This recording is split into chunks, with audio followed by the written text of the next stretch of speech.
Un rebrote en el mes de enero podría causar más de 9.000 contagios diarios, de acuerdo a una de las proyecciones elaboradas por el Ministerio de Salud. Para profundizar en este y otros temas, se nos acompaña el doctor Eduardo Tovar, vocero de la Sociedad Chilena de Medicina Intensiva. Doctor Tovar, bienvenido a Canal 24 Horas. ¿Cómo le va? Buenas tardes. Hola, ¿cómo están? Muy buenas tardes. Un abrazo a ustedes y a todos los que están conectados. Doctor, cuéntenos un poco, se ha levantado una polémica en torno a lo que ha dicho, lo que ha señalado la autoridad, el ministro de Salud durante las últimas jornadas, no solamente en torno a las proyecciones que presentó el día de ayer, se la presentó el mismo presidente de la República en estos 3 escenarios de un segundo brote, todos concentrados en el mes de enero, sino también que esto se da coincidente, en paralelo con medidas de desconfinamiento, de relajo, podríamos decir, en ciertas cosas. ¿Cómo lo ve usted, cómo lo ven ustedes como Sociedad Chilena de Medicina? ¿No hay una falla en la comunicación? Se dice va, pero por otro lado también se dice ve.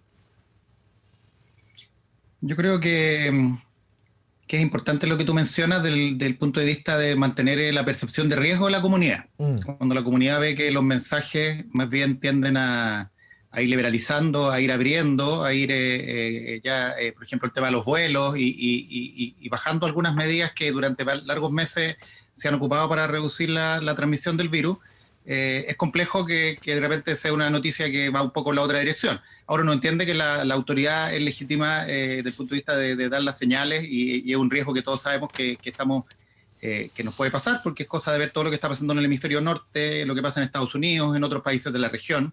O sea, ningún país está exento del riesgo de que volvamos a tener un incremento significativo de casos, recordando eso sí que la condición actual en la que nos encontramos es bastante compleja, porque ya estamos bastante por sobre las camas críticas que teníamos antes del inicio de la pandemia y estamos actualmente a un 80% de capacidad, sumando los pacientes con patología COVID y no COVID, y en realidad para el tamaño de la población que tenemos en Chile, manejarnos entre los 1.000 y 2.000 casos que hemos estado los últimos meses tampoco es un fabuloso control de la pandemia. Más bien hemos estado con una endemia sostenida y con varias regiones, sobre todo del sur, con datos muy importantes y con necesidad de trasladar pacientes como es de dominio público. Sí, veíamos las últimas cifras, 9 regiones al alza, solamente 7 regiones a la baja.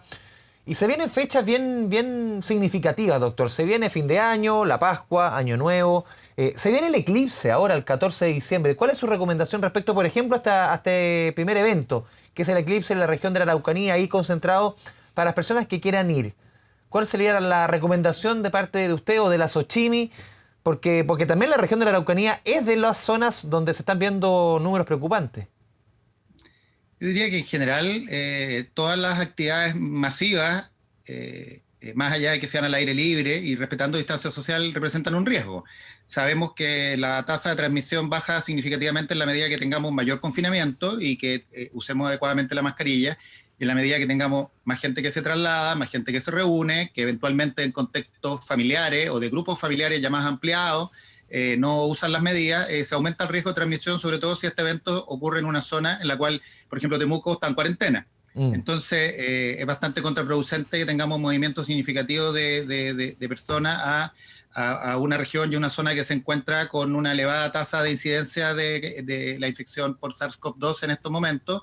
Y respecto de las fiestas de fin de año, sin lugar a duda que es fundamental mantener el alerta. Uno entiende que estamos todos cansados. Nosotros como equipos de salud trabajando con pacientes críticos, vemos a diario esto en nuestro equipo, enfermería, técnicos, los médicos y todo el resto de los profesionales de la UCI, que la gente está efectivamente muy cansada. Todos queremos volver a una situación diferente de la pandemia, pero esto no se ha acabado. Esto lamentablemente sigue muy activo y sabemos que es un riesgo significativo que tengamos un gran incremento de casos. Y eso era un poco lo que nos trató ayer de transmitir la autoridad con varios escenarios posibles, sí. Y en realidad entre el comillas bueno y el muy malo, todo era muy complejo dada la situación actual de 80% de ocupación de las camas críticas en el país sobre una capacidad ya muy elevada. Justamente en esas modelaciones que le entregó el ministro París al presidente Piñera, doctor Tovar, uno ve, por ejemplo, que en el escenario medio, que son poco más de 6.000 casos diarios, es el escenario en el peor momento que tuvimos de la pandemia, eso en el mes de junio. O sea, uno ni se imagina el peor caso, el peor escenario, que son 9.000 y fracción, casi llegando a los 10.000 casos diarios, con 4.500 camas que se necesitarían. Ustedes también como Sochimi, ¿ustedes han podido modelar o han podido proyectar este tema del segundo brote? ¿También coincide un poco con lo que modela el Ministerio de Salud? Yo diría que ahí respetamos la opinión de los expertos. Yo creo que es importante que las distintas modelaciones que se hagan de eventuales segundas o terceras olas se hagan con participación de los científicos que saben de eso más que nosotros, digamos. Ya. Nuestra comunidad es la última línea, que estamos ahí atendiendo a los pacientes críticos en las unidades de cuidado intensivo, muchos de ellos en ventilación mecánica, muchos de ellos por tiempo largo, pero hay que recordarle a la comunidad que esto no se gana en las UCI, esta batalla no se gana en las UCI, sino que en la prevención, en la atención primaria, en el seguimiento de los contactos, en evitar las aglomeraciones, en evitar relajarse y no dejar de usar la mascarilla cuando tenemos que usarla. Entonces, la única manera de evitar que tengamos muchos más casos, que eso exceda la capacidad de respuesta sanitaria y que tengamos un exceso de mortalidad es cuidándonos, y eso va a ser, lamentablemente, va a mantenerse así hasta que contemos con una vacuna efectiva que podamos inocular una buena cantidad de la población. Porque justamente ahí está la crítica de muchos especialistas, de muchos doctores, también del Colegio Médico, doctor Tovar, en cuanto a que en el primer momento difícil que tuvimos en el primer gran brote del coronavirus, sí, se trabajó muy bien el tema de las camas, el tema de los PCR, pero no el otro, que es el seguimiento, que es la trazabilidad. Y muchos están siendo críticos hoy día nuevamente con el tema de la trazabilidad, con el tema que se está trazando 2,5 personas del entorno de un contagiado cuando debiesen ser por lo menos 6, 7 personas. Y también que se está volviendo a poner el foco en los respiradores, en las camas, en los test, pero no en el seguimiento. ¿Se está volviendo a cometer el mismo error? ¿Usted cree que han habido cambios, por lo menos en la estrategia? Yo creo que es bueno prepararnos en el ámbito hospitalario, pero esto se gana fuera de los hospitales, se gana en la prevención. ¿Y se está haciendo eso?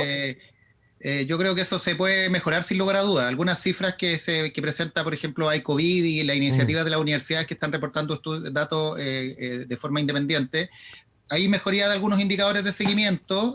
Vemos que ya casi el 50% del total de los casos que se están reportando diariamente son casos asintomáticos. En el fondo se están probablemente pesquisando casos asintomáticos, de más de lo que estábamos haciendo un par de meses atrás, pero eso todavía es insuficiente. Todavía la búsqueda precoz de contacto, aislamiento y evitar la diseminación, sin lugar a dudas, es lo central para enfrentar esto, y sobre todo si nos enfrentamos a un riesgo de que tengamos aglomeraciones, de que tengamos menor cumplimiento de algunas medidas.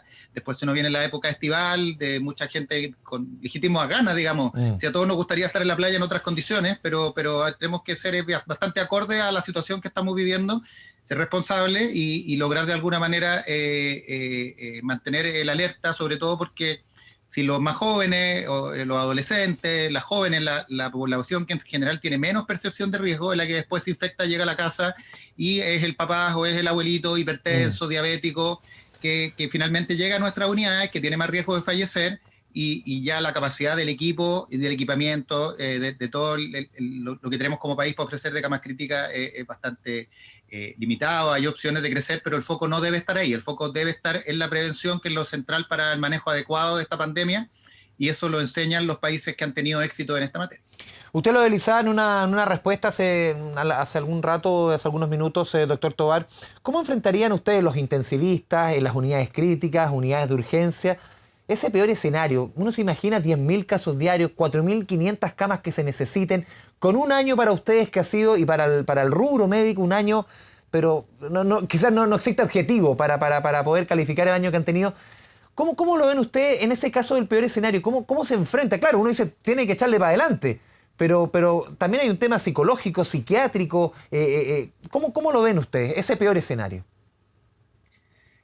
El peor escenario, y esto es importante que la comunidad la sepa, es que los equipos están cansados. La gente que ha hecho doble, triple turno, que ha estado muy estresada, que no ha logrado tomar vacaciones, eso va pasando la cuenta en el estado de salud física y en el estado de salud mental de nuestro equipo de las unidades de paciente crítico, y eso hace que tengamos mayores tasas de licencia, que contemos con menos personal, y que frente a un incremento de la demanda, la necesidad de abrir nuevas camas, va a ser más difícil que la primera ola tener la capacidad incluso de llegar a la cantidad de camas que en ese momento se alcanzaron. Hay que recordar que superamos 300, 400% en la región metropolitana de pacientes críticos en ventilación mecánica. Y otro aspecto relevante es que cuando empiezan a entrar al juego y a manejar pacientes críticos, personal que no lo hace en forma cotidiana, que no forma su disciplina primaria y que más bien viene a colaborar en una situación de crisis sanitaria, evidentemente los estándares de calidad se ven afectados, se ven comprometidos, y eso se observa en los desenlaces que empezamos a observar en nuestros pacientes.